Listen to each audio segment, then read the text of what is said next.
பேரும் அவ குழந்தைகள் தான். அப்படி அந்த பராசக்தியானவள் நமசிவாய கவிராயருக்கு அப்படிப்பட்ட ஒரு அனுகிரகத்தை பண்ணினா, அதே மாதிரி ஒரு அற்புதத்தை மாயவரத்தில் இருக்கிற அபயாம்பா பண்ணியிருக்கா. ஏன்னா எங்க ஊர் அம்பாளை பற்றி பேசணும் இல்லையோ, அங்கேருந்து தானே நான் வந்திருக்கேன். அப்படி இருக்கும் பொழுது எங்க அம்பாளை பேச வேண்டாமா? அப்படி அபயப்பிரதாம்பிகா அப்படின்னு நாம அம்பாளுக்கு அந்த க்ஷேத்திரத்தில்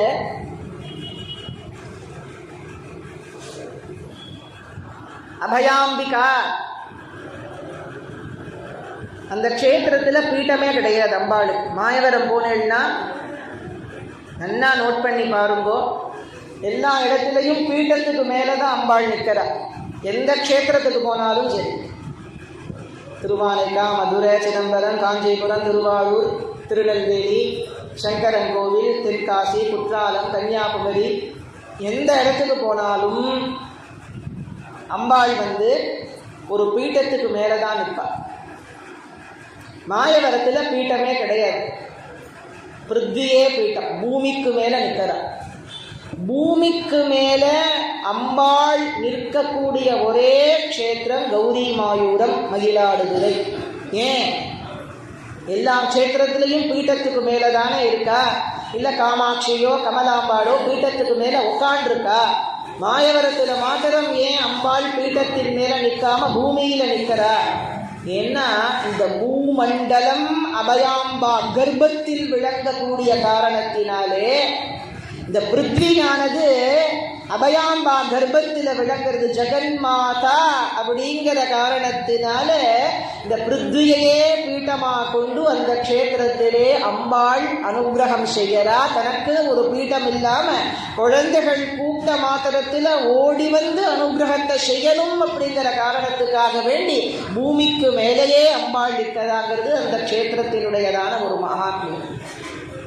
அபயப்பிரதாம்பிகா அப்படின்னா அம்மானு போய் அவ பாதத்திலே விழக்கூடியவர்களுக்கு நான் இருக்கேன் கவலைப்படாதேன்னு அபயத்தை கொடுக்கறதுனால அபயாம்பிகா, அபயப்பிரதாம்பிகா அப்படின்னு. எல்லோருக்கும் அபிராமி பட்டர் தெரியும், அபயாம்பிகை பட்டர்னு ஒருத்தர் இருந்தார். அது நிறைய பேருக்கு தெரியாது. நான் சொல்றேனே, அபிராமி எந்தாதி மாத்திரம் தான் வெளிப்பட்டிருக்கு. இது போல நிறைய கிரந்தங்கள் நிறைய மகான்கள் பண்ணியிருக்கா. கமலாம்பா மேல கமலை பராசக்தி மாலைன்னு இருக்கு, சிவகாம சுந்தரி மேல சிவகாம சுந்தரி ஷடகம்னு இருக்கு, மீனாட்சி அம்மன் மேல மதுராபுரி அம்பிகை மாலைன்னு இருக்கு. ஒவ்வொரு க்ஷேத்திரத்தில் இருக்கிற அம்பாளுக்கும் நிறைய கிரந்தங்கள் இருக்கு. அதெல்லாம் அம்பாள் தான் வெளிப்படுத்தும், நம்ம சொல்ல முடியாது. ஏன்னா அவள் என்னைக்கு மனசு வைக்கிறாளோ அன்னைக்கு தான் அந்த கிரந்தங்கள் வெளிப்படும். அந்த கிரந்தங்கள் எல்லாம் எல்லோரும் பாராயணம் பண்ணணும். ஏன்னா அம்பாளுடைய பாதத்தை பிடிச்சிருந்தாதான் க்ஷேமம். நம்ம எங்க போனாலும் கடைசியில் அம்பாள் கிட்ட வந்துதான் ஆகணும். எந்த இடத்துக்கு போனாலும், எந்த தேவதோபாசனைக்கு போனாலும், எந்த க்ஷேத்திரத்துக்கு போனாலும் ஃபைனல் டெஸ்டினேஷன் அப்படிங்கிறது காமாட்சியினுடைய பாதார விந்தம் தான். அவளுக்கு மேல வேற ஒண்ணுமே கிடையாது. பரமேஸ்வரன் சொல்றார், அம்பாளுக்கு பரமேஸ்வரன் சொன்னாரா, இந்த விஷயம் தந்திர சாஸ்திரங்கள்ல இருக்கு. சுவாமி அம்பாள் கேட்கிறா, பரமேஸ்வரா லோகத்தில் எத்தனையோ மார்க்கங்கள் இருக்கு, சைவம், வைஷ்ணவம், கௌகானாபத்தியம், சௌரம்னு நிறைய மார்க்கங்கள் இருக்கு. அப்படி இருக்கும் பொழுது எல்லோரும் என்னதான் உபாசனை பண்ணணும்னு நீங்க ஏன் சொல்றேன்னு கேட்கிறா. எதுவும் தெரியாத மாதிரி கேட்போம்.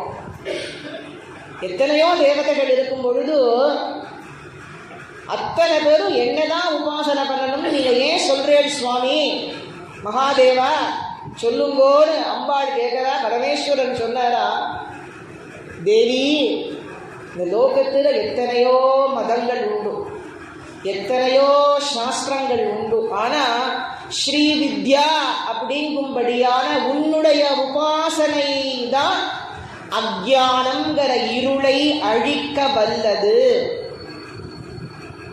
ஸ்ரீவித்யை அப்படிங்கிற ஞான சூரியன் இந்த உலகில் உதிக்காத வரைக்கும் இந்த உலகிலே அஜ்ஞானம் மறையாது. ஏன்னா அஜ்ஞானத்தை அழிக்கிறது ஞான பிரசூனாம்பிகையான அம்பாளால மாத்திரம்தான் முடியும். அஜ்ஞான துவாந்த தீபிகா. அஜ்ஞானத்தை அழிக்கிறதுக்கு அம்பாளாலே தான் முடியும். ஏன்னா ஞானஸ்வரூபிணி அந்த பராசக்தி. அப்படி அபயாம்பிகை பட்டர் பெரிய மகாத்மா அம்பாள் மேல அபயாம்பிகை சதகம்னு ஒரு கிரந்தம் பண்ணியிருக்கார். அற்புதமான கிரந்தம். அபிராமி எந்தாதி மாதிரி ஒரு பரம ருச்சியா இருக்கும் அந்த கிரந்தம்.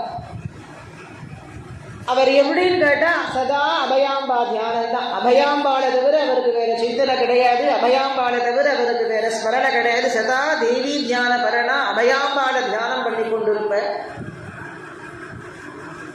ஒரு நாளைக்கு அவாத்துல ஸ்ரார்த்தம், அபயாம்பா பட்டராத்துல ஸ்ரார்த்தம். அம்பாள் எப்படியெல்லாம் இறங்கி நமக்காக அனுகிரகம் பண்ணியிருக்காங்கிறதுக்காக தான் இந்த சரித்திரங்களை எல்லாம் சொல்றோம். இந்த கலிகாலத்திலேயும் அம்பாள் அனுகிரகத்தை பண்ணுவாங்கிறதுக்காக வேண்டி அபயாம்பிகை பட்டர் காலம் இன்னமும் முன்ன 250 வருஷத்துக்கு முன்னாடி தான் அவருடைய பிரிட்டிஷ் ரூலிங் இருந்தது இல்லையா? பிரிட்டிஷ் ரூலிங் அப்பொழுதுதான் அவர் வாழ்ந்த. ஏன்னா அந்த பிரிட்டிஷ் அந்த மொழி அபயாம்பிகை சதகத்திலே துரைச்சின்னு எல்லாம் அம்பால சொல்லுவார். அழகு துரைச்சி அப்படின்பர். ஏன்னா அந்த சமயத்தில் அந்த வார்த்தைகள் எல்லாம் இருந்ததுனால அவர் என்ன பண்ணினார்னு கேட்டாக்க அவன் ஸ்ரார்த்தம். அந்த ஸ்ரார்த்தத்துக்கு பொதுவாகவே ஆத்துல ஸ்ரார்த்தம் இருந்தா யாரு தீர்த்தம் விடணும்னு கேட்டாக்க மாட்டு பொண்ணு தான் தீர்த்தம் விடணும். அந்த ஆட்டு மாட்டு பொண்ணு யார் பெரிய மாட்டு பொண்ணும் அவள் தான் தீர்த்தம் விடுவார். அப்பதான் வழக்கமானது. அப்படிதான் இருக்கு இல்லையா? அப்போ இவாத்துல ஸ்ரார்த்தமானது நடக்கிறது.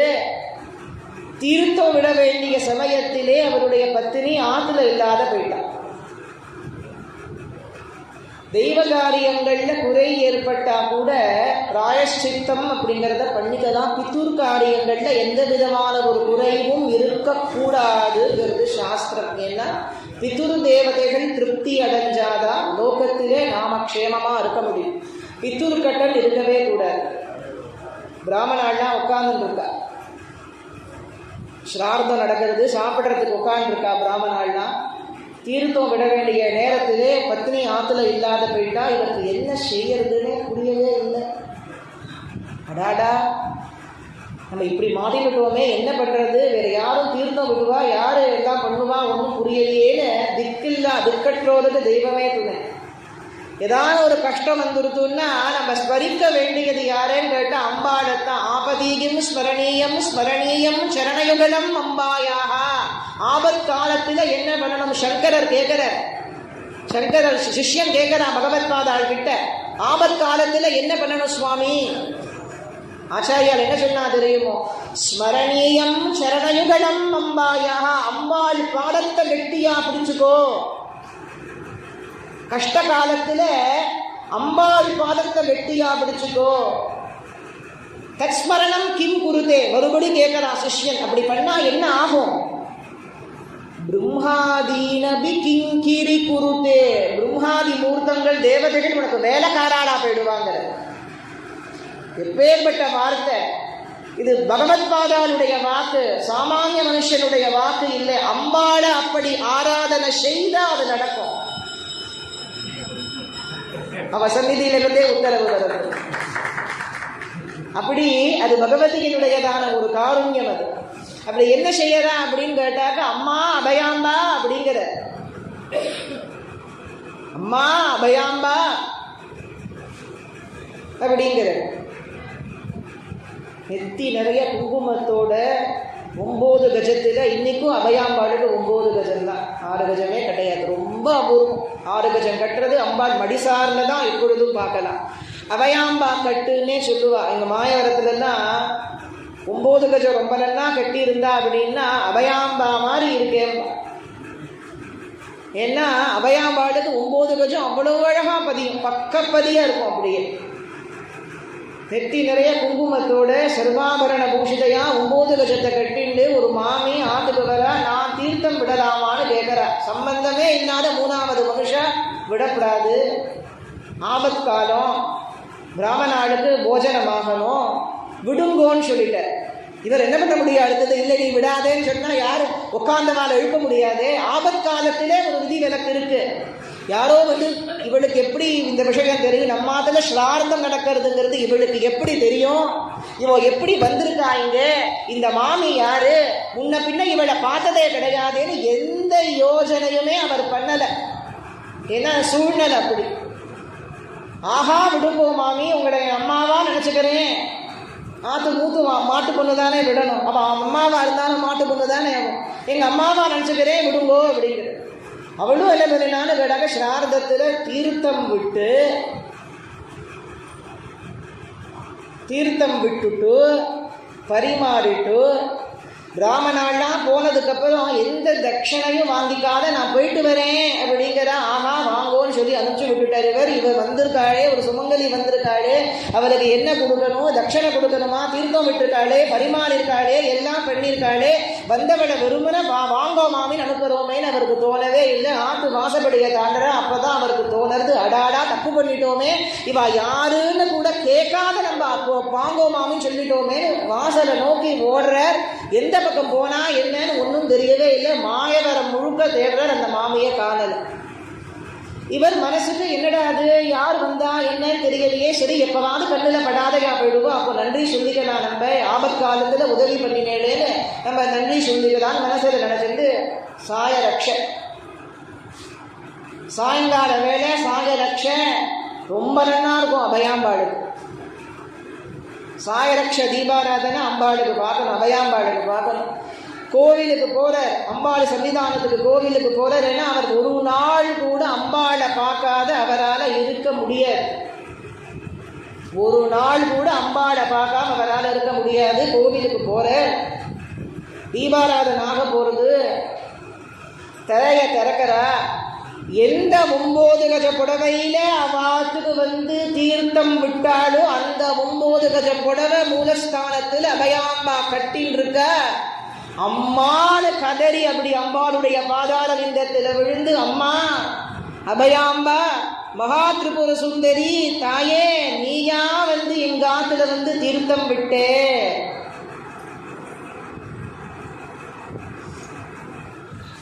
அம்பாள் கட்டாட்ச கிங்கரி பூத கமலா கோட்டி சேவிதா. அவ கட்டாட்சத்தை வச்சான்னா கோட்டி லக்ஷ்மிகள் வந்து அவளுக்கு பணிவிட பண்ணறதுக்கு காத்துன்னு இருக்கா. கோட்டி சரஸ்வதிகள் அவளுக்கு பணிவிட பண்ணறதுக்கு காத்துன்னு இருக்கா. மகா சதுஷ்டி கோட்டி யோகினி கனசேவிதா. 64,000 கோட்டி யோகினி கூட்டங்கள் இந்த கண்ணை அசைச்ச மாத்திரத்துல அவளுக்கு வந்து பணிவிட பண்ணறதுக்கு காத்தல் இருக்கா. அந்த பராசக்தி பஞ்சபிரம்ம பீட்டத்துக்கு மேல தன் பாதார விந்தத்தை பதிச்சு விளங்குற அந்த மகா திரிபுர சுந்தரி தானே நடந்து வந்து தன் குழந்தையினுடைய ஆத்துல வந்து ஸ்ரார்த்தத்துக்கு தீர்த்தம் விட்டா அப்படின்னு சொன்னா, இவளை விட கருணாமூர்த்தி இந்த லோகத்திலே வேற யார் இருக்க முடியும்? அதனாலதான் அம்மாவுக்கு மேல ஒண்ணுமே கிடையாது அப்படின்னு சொல்றோம். தாயாருக்கெல்லாம் தாயார் ஸ்ரீமாதா. அப்படி அந்த பட்டர் என்ன பண்ணான்னு கேட்டா, அதுல இருந்து அவர் முழுக்க தேவி ஸ்மரணையில தேவியை தவிர வேற எந்த சிந்தனையும் இல்லாம தேவி தியான பரனாகவே விளங்கிட்டு வந்த. ஒரு நாள் என்ன ஆகிறது அப்படின்னு கேட்டாக்க, அர்த்த ஜாமம் தான் அந்த காலத்துல எல்லாம் வாஸ்தவாவே அர்த்த ஜாமம் தான். ராத்திரி 10 மணி ஆகி அவர் கிளம்பி போறதுக்கு 11 மணி ஆயிடும். 11 மணிக்கு மேல அவருடைய கிராமம் நல்லத்துக்குடின்னு பேரு. மாயவரத்துக்கு பக்கத்துல நல்லத்துக்குடின்னு ஒரு கிராமம் இருக்கு. அந்த கிராமத்தில் அவர் இருந்தார். கிருஷ்ணன் அப்படிங்கிறது அவர் பேரு, கிருஷ்ணய்யர் அப்படின்னு பேர் அவர் பேர். என்ன பண்ணினார் அப்படின்னு கேட்டாக்க, நித்தியமும் ஆற்றுக்கு போவார். இருட்டா இருக்கும். இந்த காலத்துல ஸ்ட்ரீட் லைட் எல்லாம் இருக்கு. அந்த காலத்துல தீப்பந்தம் தான் அங்கங்க பொருத்தி வச்சிருப்பா. அதுவும் அணைஞ்சு போயிட்டு காத்துறனா அன்னைக்கு முழுக்க இருட்டு தான். ராத்திரி நமசிவாய கவிராயர் மாதிரி இவரும் என்ன பண்ணுவார்னா, அபயாம்பா அர்த்தஜாம பூஜை முடிஞ்சதுன்னு தான் கிளம்புவார் ஆத்துக்கு. அம்பாளை பார்த்துட்டு தான் கிளம்புவார். ஆத்துக்கு போற ஒரே இருட்டு, இருட்டா இருக்கு, போறதுக்கு தெரியலே ஒரு கல்லு தடுக்கி விட்டு கீழே விழுந்து அம்மா அம்பாளை பார்த்து கேட்கிறது, அம்மா அபயாம்பா, உலகத்துக்கெல்லாம் வெளிச்சம் காட்டுறியே, எனக்கு வெளிச்சம் காட்டக்கூடாதா? அஞ்ஞான துவாந்த தீபிகா, என்ன உலகத்திற்கெல்லாம் ஒரே வெளிச்சம் பராசக்தி தான். அந்த வெளிச்சத்தினால தான் மற்றதெல்லாம் இயங்குறது. அம்மா உலகிற்கெல்லாம் நீ வெளிச்சம் காட்டுறையே, எனக்கு வெளிச்சம் காட்டக்கூடாதா அப்படின்னு அவர் கேட்ட மாத்திரத்தில் சாட்சாத் பராசக்தி தீப்பந்தத்தை ஏந்திண்டு மேல் 2 கையில கிண்டியும் அக்ஷமாலையும் அவளுக்கு மாயவரத்துல, கீழ் 2 கை ஒன்று ஊருகஸ்தம், ஏன்னா மகாராஜராஜேஸ்வரின்னு காட்டுறதுக்காக, இன்னொரு கையில தீப்பந்தம், அபயம் கொடுக்கிற கையில தீப்பந்தத்தை ஏந்திண்டு அம்பாள் போற. அம்பாள் பின்னாடி இவர் வர. வெளியிலிருந்து பார்க்கிறவாளுக்கெல்லாம் தீப்பந்தம் தானா போற மாதிரி தெரியறது. அதிசயமா இருக்கு, எல்லாருக்கும் தீப்பந்தம் தானா போகுமா? இவருக்கு மாத்திரம் தெரியறது தனக்காக வேண்டி. அன்னைக்கு மாத்திரம் இல்லை, அன்னிலிருந்து அவர் கடைசி அவர் உயிர் பிரிஞ்சு அம்பாளுடைய பாதார விந்தத்தில் ஐக்கியமான நாள் பரியந்தம் தன் கையில தீப்பந்தத்தை ஏந்திண்டு அம்பாள் அவருக்காக போனா அப்படின்னா பக்தி பிரியா, பக்தி கம்யா, பக்தி வஷ்யா. பக்திக்கு மாத்திரம்தான் அவளை வசியம் பண்ண முடியும். பக்தியால மட்டும்தான் அவளை வசியம் பண்ண முடியும், வேற எதுனாலையும் அவளை வசியம் பண்ண முடியாது. ஆத்மார்த்தமான பக்தி, அம்மா உன்னை தவிர எனக்கு வேற கதி இல்லைன்னு பூர்ண சரணாகதி பண்ணினா போறோம். நம்ம கூடவே இருந்து அனுகிரகத்தை செய்வா. அம்பாள் சொல்ற, அவரை பார்த்து ஒரு நாளைக்கு, கிருஷ்ணா என் மேல ஒரு சதகம் பாடு.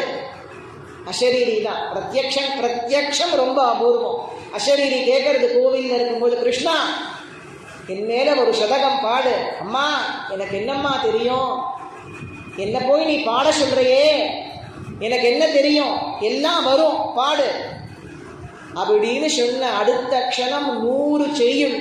பாதாமுயத்தில் சிறு சதங்கை பணியும், சிலம்பும் கிண்கிணியும், படர்பாடகமும் தண்டையுடன் படியும், கொலுசும் தழைத்தருளும், பீதாம்பரமும் துவள் இடையும், பிரியாதரைஞான் மாலைகளும், பெருகும் தர நவமணியும், புனையும் குயமும் இரு புயமும், போதாரமுத வச்சனமொழி புகழும், வாயும் கயல் விழியும், புண்டரீக திருநுதலும், பொன்போல் சடையும் மதிமுகமும், வாதாடிய பேரின்பரச வதன கொடியே உனையடுத்தேன், மகிழா புரியில் வளரீசன் வாழ்வே, அபயாம்பிகை தாயே. 100 செய்யுள், கடகட கடகட கடகடன்னு 100 செய்யுள். ஒவ்வொன்றும் மகிழாபுரியில் வளர் ஈசன் வாழ்வே, அபயாம்பிகை தாயே, மாயூரநாத பரமேஸ்வரனுடைய வாழ்வே, அபயாம்பிகை தாயே அப்படின்னு முடியறது. அப்படியே பாடிண்டு வர 100வது செய்யுள். நான் வேறென நீ வேறானாய், நானா வேத பொருளானாய். நான் வேற நீ வேறையா? அந்த செய்யுள் பாடி முடிச்ச அடுத்த க்ஷணம் ஜோதி ரூபமாக அபயாம்பாளுடைய பாதார விந்தத்திலே அவர் கலந்து மறைஞ்சார். கிருஷ்ணா என் மேல பாடு அப்படின்னா எதற்கு? அவருக்கு மோட்சத்தை கொடுக்கறதுக்கு, கைவல்ய முக்தியை கொடுக்கறதுக்கு. கைவல்ய பததாயினி, அனர்கிய கைவல்ய பததாயினி 2 தடவை சகஸ்ரநாமா சொல்லுறது. வாக்தேவதைகள் ஸ்ட்ரெஸ் பண்றா, இவ கைவல்யத்தை கொடுக்கிறவோ அனர்கிய, விலை மதிப்பில்லாத, எங்கேயும் கிடைக்காத கைவல்யத்தை கொடுக்கக்கூடிய கருணாமூர்த்தி, இவளை விட்டுடாதே, இவ பாதார விந்தத்தை கெட்டியா பிடிச்சுக்கோங்கோ.